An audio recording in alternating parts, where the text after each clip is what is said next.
Selamat pagi bagi kita semua.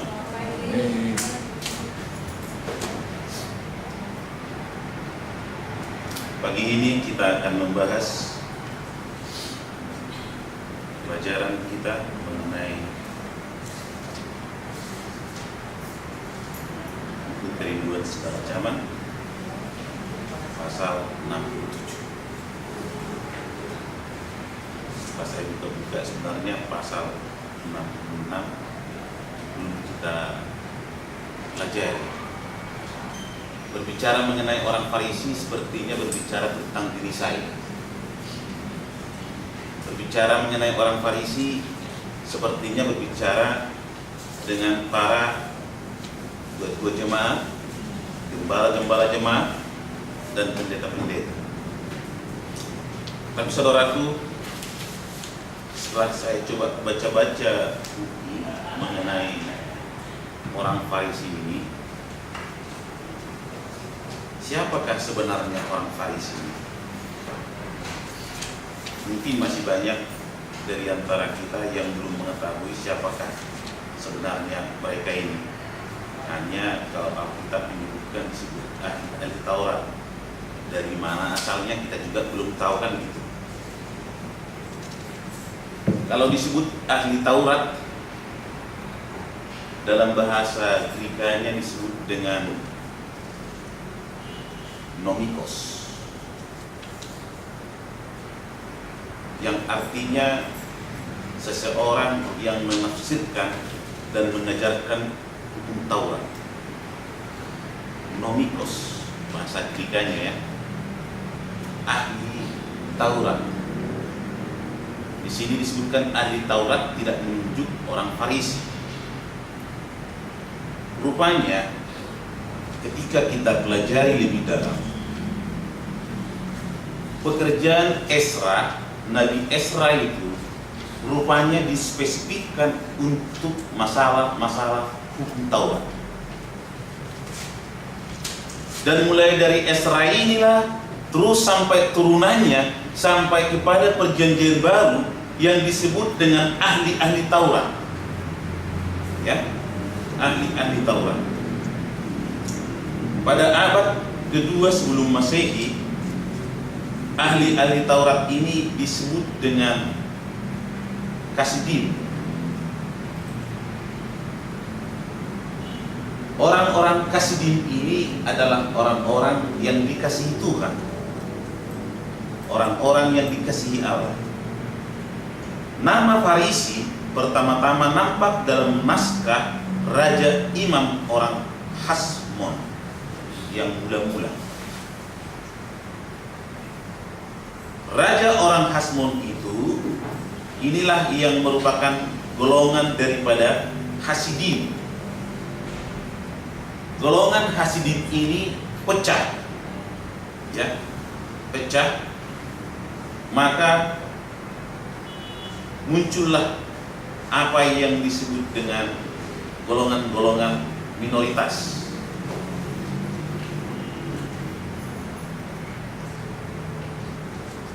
Karena saat itu kerajaan Roma sangat ketat dan sangat membenci orang-orang Yahudi, termasuk karena orang-orang Yahudi ini strict dengan masalah hukum.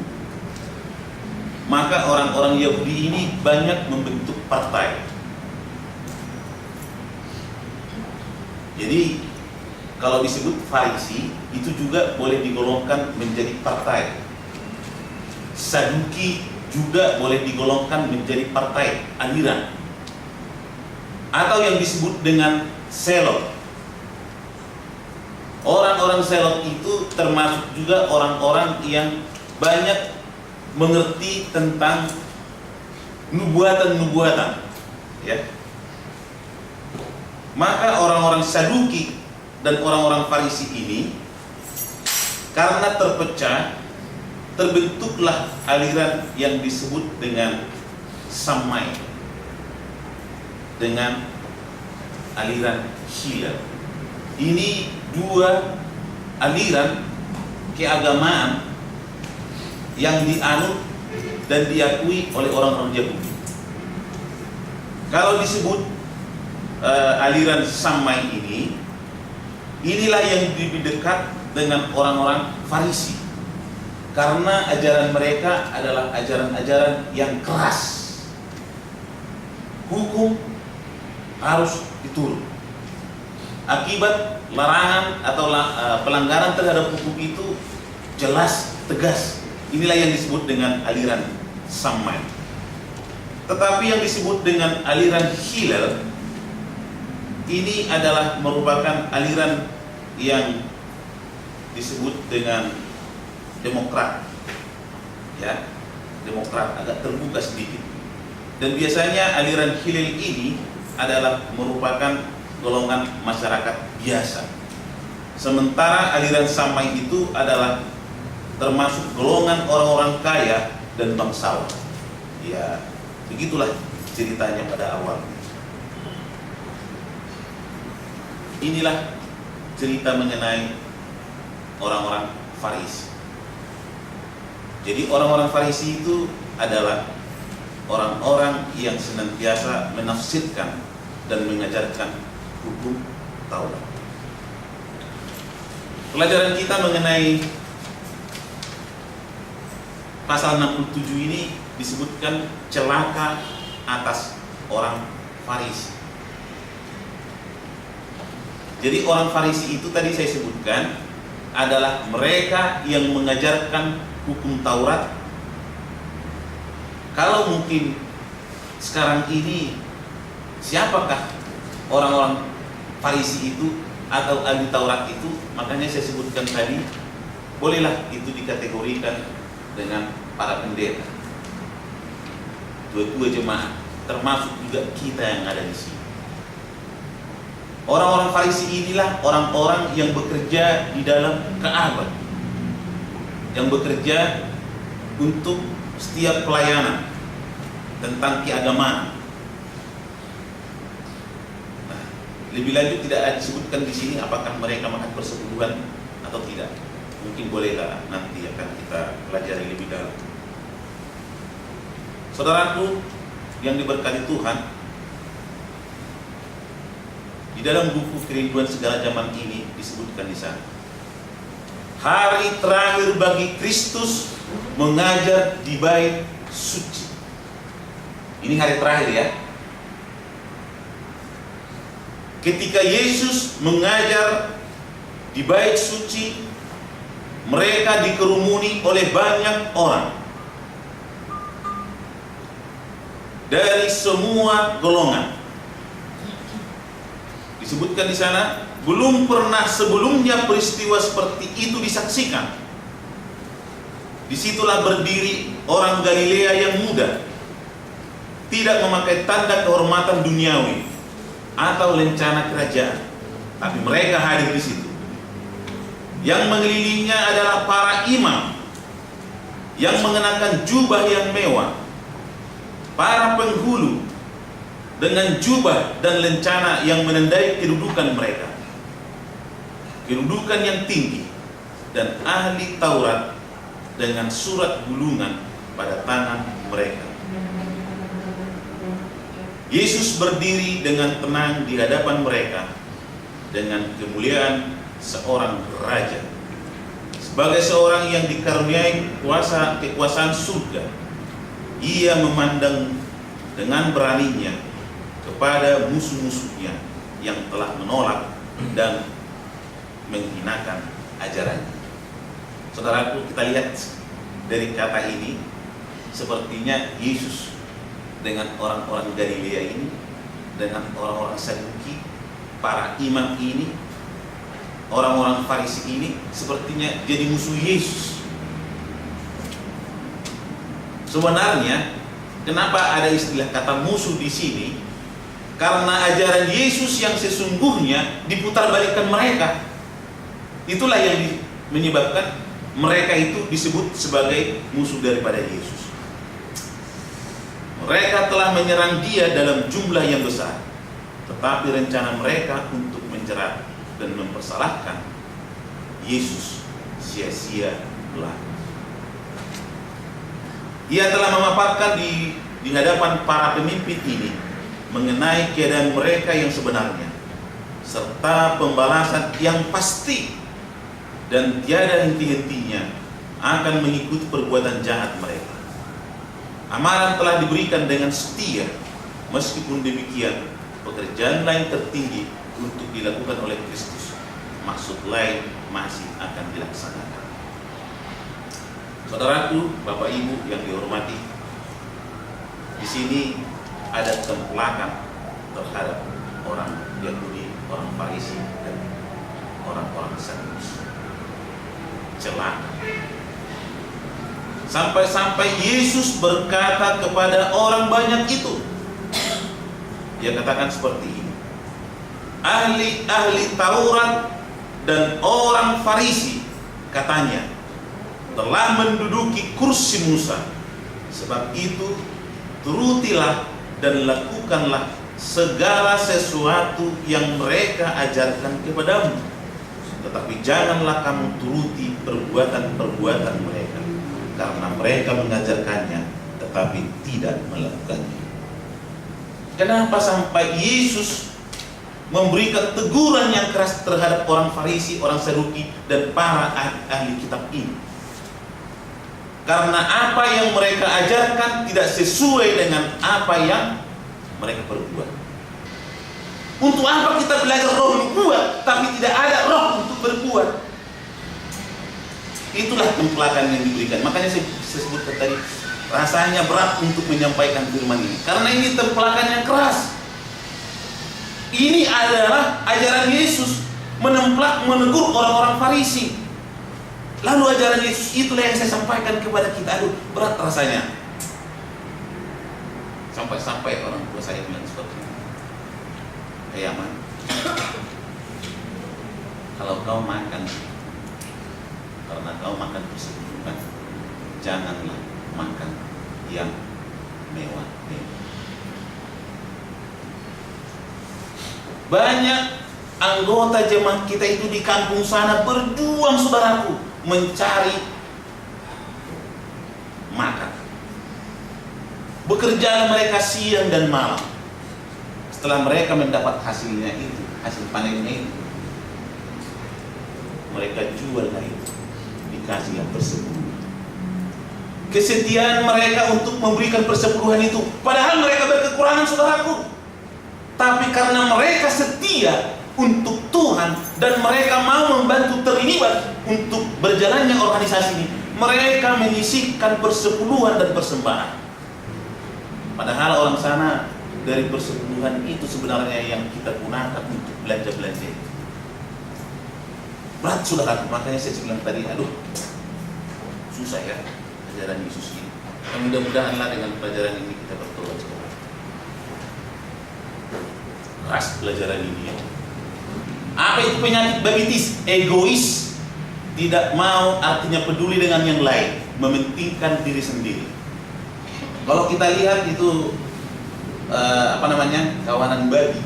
Kalau ada seekor induk babi yang melahirkan anak-anaknya mungkin katakanlah 6 atau 9, dipelihara lagi.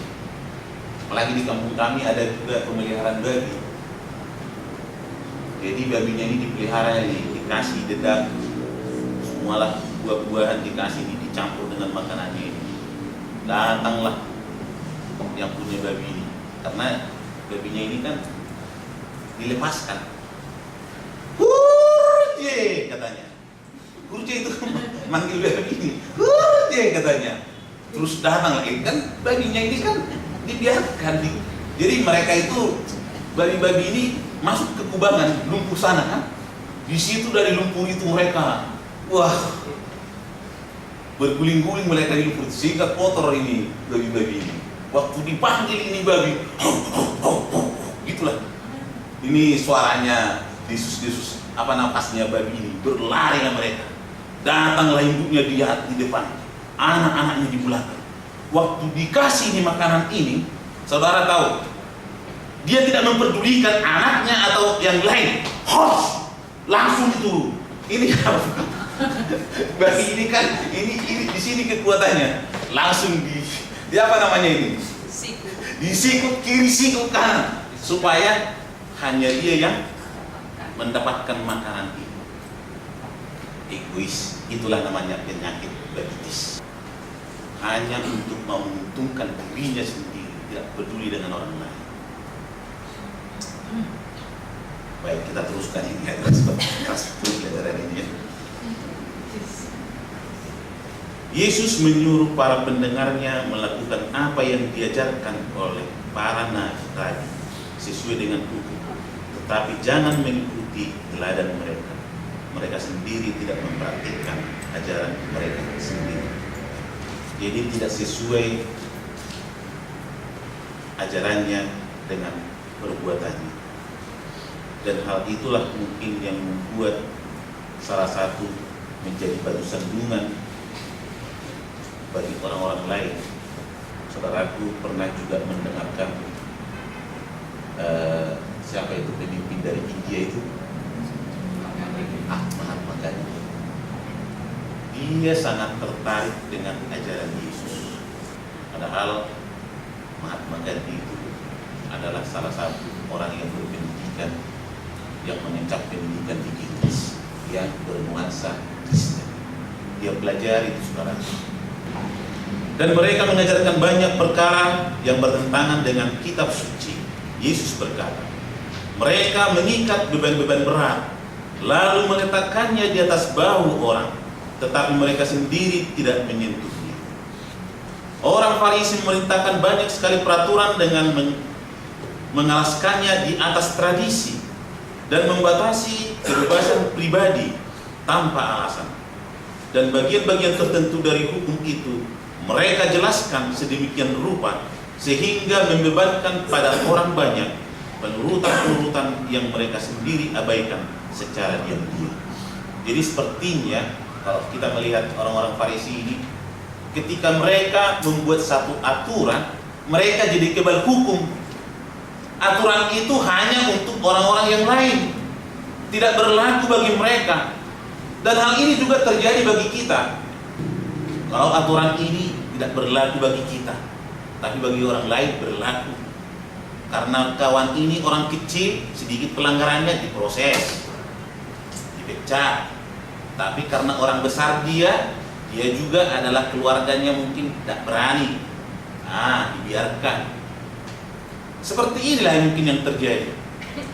Jadi sikap, perilaku, perbuatan orang Farisi tidak ada bedanya dengan sifat dan perbuatan yang kita lakukan dalam berorganisasi ini. Perlu kita harus bertobat, saudara. Lebih lanjut lagi di sini Yesus Yesus menyinggung tentang kesombongan. Karena pelajaran kita ini terambil dari Matius 23, Markus 12 41-44, Lukas 20 45-47, dan Lukas 21 ayat 1-4. Jadi pelajaran kita untuk pasal 67 itu dibahas dari Markus pasal 23. Kalau kita membaca buku Matius pasal 23, saudaraku, kita lihat di sini ada tujuh celaka yang disampaikan oleh Yesus. Kalau Yesus juga menemplak orang-orang Farisi di buku-buku yang lain, orang-orang Farisi itu sampai mereka disebut keturunan ular beludak. Luar biasa ini. Hai kamu keturunan ular beludak. Saudara boleh bayangkan itu bagaimana kasarnya itu. Sampai-sampai Yesus orang-orang Farisi, orang Saduki, ahli Taurat itu disebutkan keturunan ular beludak. Itu dapat kita baca itu di dalam Matius 3 12 ayat 34 itu. Baik, ada 7 di sini celaka yang disampaikan di dalam buku Matius pasal 23 ini. Disebutkan di sana, celakalah kamu hai ahli-ahli Taurat dan orang-orang Farisi, hai kamu orang-orang munafik. Nah, ini ada lagi kata munafik di sini. Sebenarnya apa sih pengertian munafik ini? Setelah saya lihat di buku pendalaman Alkitab ini, kata kemunafikan itu memperlihatkan sikap dan tindakan yang tidak sesuai dengan perbuatannya. Inilah kata munafik ya. Contoh, bertindak di hadapan umum sebagai seorang percaya yang saleh dan setia, padahal sedang menaruh dosa yang tersembunyi. Boleh kita mungkin bayangkan ini? Di depan orang kelihatannya kita ini alim. Sama mungkin seperti suami yang selingkuh, ketemu dengan istrinya, aduh, sepertinya dia akan menunjukkan sesuatu sikap yang baik, yang mungkin sehari-hari tidak pernah dilakukan itu. Kelihatannya, aduh, kenapa suami saya ini kok baik sekali nih? Seperti itu lah. Sampai istrinya mungkin berpikir, kenapa suami saya ini kok baik sekali ya hari ini? Tidak seperti biasa. Padahal di baliknya itu baru selingkuh dia. Seperti inilah yang disebut dengan kemunafikan. Kemunafikan adalah suatu tanda bahwa seseorang tidak takut akan Allah. Orang munafik adalah seorang penipu, dan dalam hal kebenaran yang dapat dilihat, kemunafikan menyangkut hidup dalam dosa. Disebutkan di dalam ayat yang pertama tadi di sini, celakalah kamu ahli Taurat dan orang Farisi, hai kamu orang-orang munafik, karena kamu menutup pintu-pintu kerajaan sorga di depan orang, sebab kamu sendiri tidak masuk dan kamu merintangi mereka yang berusaha untuk masuk. Ini masalah yang seperti ini sering ini saya munculkan kalau kita KKR. Orang-orang Farisi, orang-orang Saduki, para imam-imam dan ahli Taurat itu, karena kita samakan posisinya dengan para gembala ketika kita sampaikan seperti ini. Kalau gembalanya orang buta, maka domba-dombanya juga akan buta. Gembala menuntun orang buta atau orang buta menuntun orang buta, dua-duanya akan masuk jurang, kan gitu ceritanya ini. Kalau pendetanya tidak mengajarkan kebenaran hari Sabat, itu namanya buta. Lalu orang yang mengikut dia tidak mau kembali untuk pemeliharaan hari Sabat, dia juga buta. Dua-duanya masuk jurang. Ketika kita sampaikan seperti ini, inilah yang disebut para gembala yang menutup pintu sorga bagi orang lain. Karena dia mengajarkan sesuatu yang salah, otomatis pengikutnya akan menjadi salah. Seharusnya dia mengajarkan yang benar, tetapi dia ajarkan ini yang salah. Sehingga kalau orang buta menuntun orang buta, dua-duanya masuk jurang. Itulah dalam buku Matius ya. Nah, orang-orang Farisi dan orang-orang Saduki ini juga seperti itu, saudaraku. Mereka mengajarkan sesuatu terhadap umat-umatnya seperti benar, ternyata tidak benar. Nah, di sini dia. Seperti benar, ternyata tidak benar. Ada seorang pendeta berkata seperti ini. Bapak Ibu yang diberkati, saudara-saudaraku, Tuhan menciptakan neraka itu adalah untuk setan, bukan untuk saudara. Dengan kata lain, kalau kalimat itu dikutip, berarti yang ada di situ semua sudah orang-orang percaya, sudah orang-orang yang setia, orang-orang yang menuruti hukum Tuhan.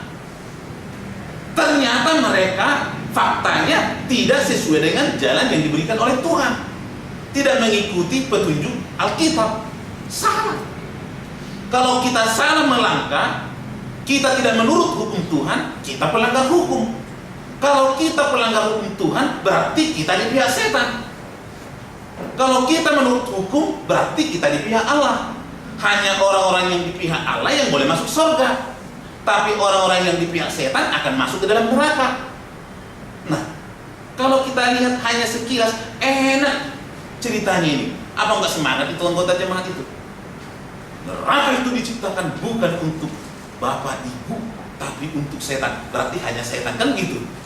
Tapi jangan lupa, manusia juga sudah kesetanan. Jadi mereka juga akan masuk ke neraka, kan gitu. Mereka juga manusia. Nah, seperti inilah mungkin ajaran-ajaran yang Farusi dan Saduki ini, sehingga menutup ya pintu-pintu surga bagi orang lain. Baik, yang berikutnya ada disebut juga di sini, celakalah kamu, hai ahli Taurat dan orang Farisi. Hai kamu orang yang munafik, sebab kamu menelan rumah janda-janda, sedang kamu mengelabui mata orang dengan doa yang panjang-panjang. Sebab itu kamu pasti akan menerima hukuman yang lebih berat. Sekali ini banyak orang-orang seperti duanya itu diatur sedemikian rupa, indah kedengarannya, ternyata itu adalah kemunafikan, ya, kemunafikan.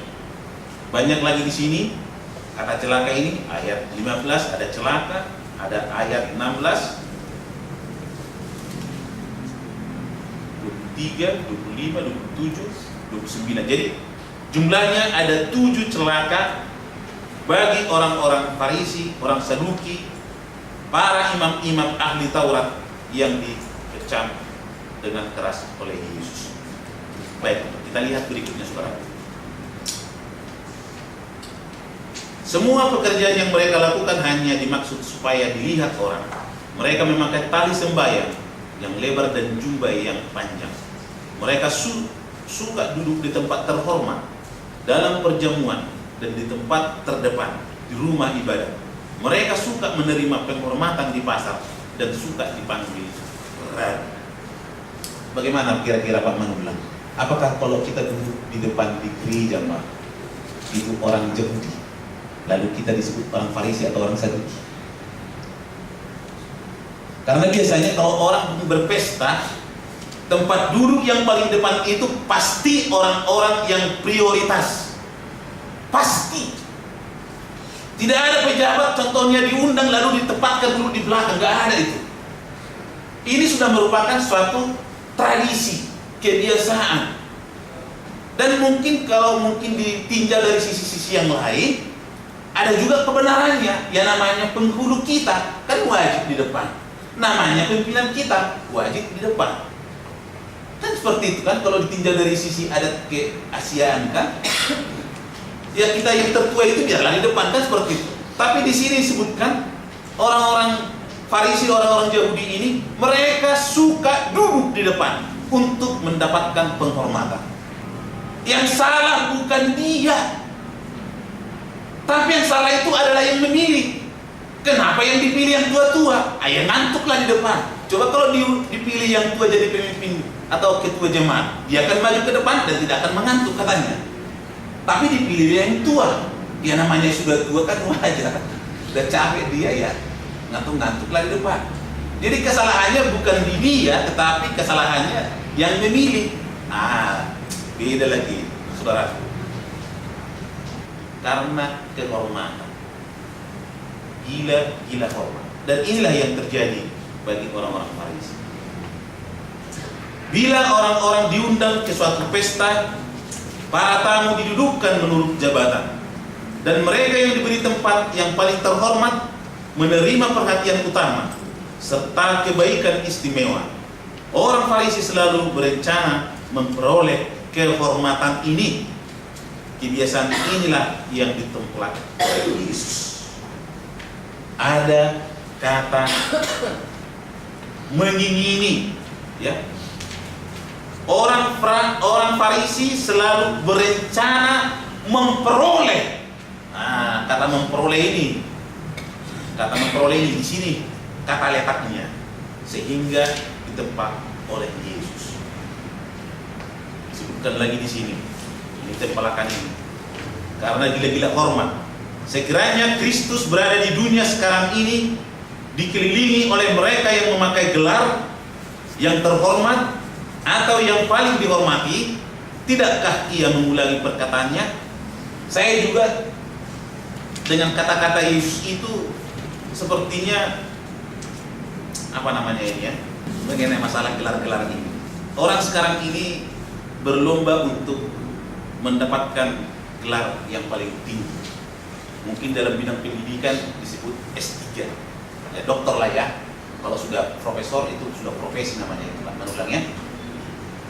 Setahu saya, dan inilah didikan yang saya terima, semakin tinggi pendidikan orang, semakin gampanglah kita untuk menelaah sesuatu hal yang sulit. Tetapi sekarang terbalik, semakin tinggi pendidikan orang, semakin sulitlah kita untuk mengerti maksud yang disampaikan. Saya ingat dulu aja Perdeni bilang seperti ini, kalau kita tidak bisa membuat orang bingung, itu bukan dokter. Jadi harus bingung baru dokter namanya. Ini bertentangan dengan hati nurani saya. Setahu saya, dan inilah mungkin filosofi yang saya tanamkan dalam hidup saya, semakin tinggi pendidikan saya, akan semakin gampang dan semakin mudahlah orang mengerti tentang apa yang mau saya sampaikan. Pesan itu harus mengerti, jelas. Tetapi sekarang ini banyak orang bergelar doktor, tapi kita bingung dan semakin bingung dibikin. Saya tidak tahu kenapa terjadi hal-hal yang seperti ini. Apakah karena prinsipnya harus bingung orang baru namanya dokter? Saya juga tidak tahu.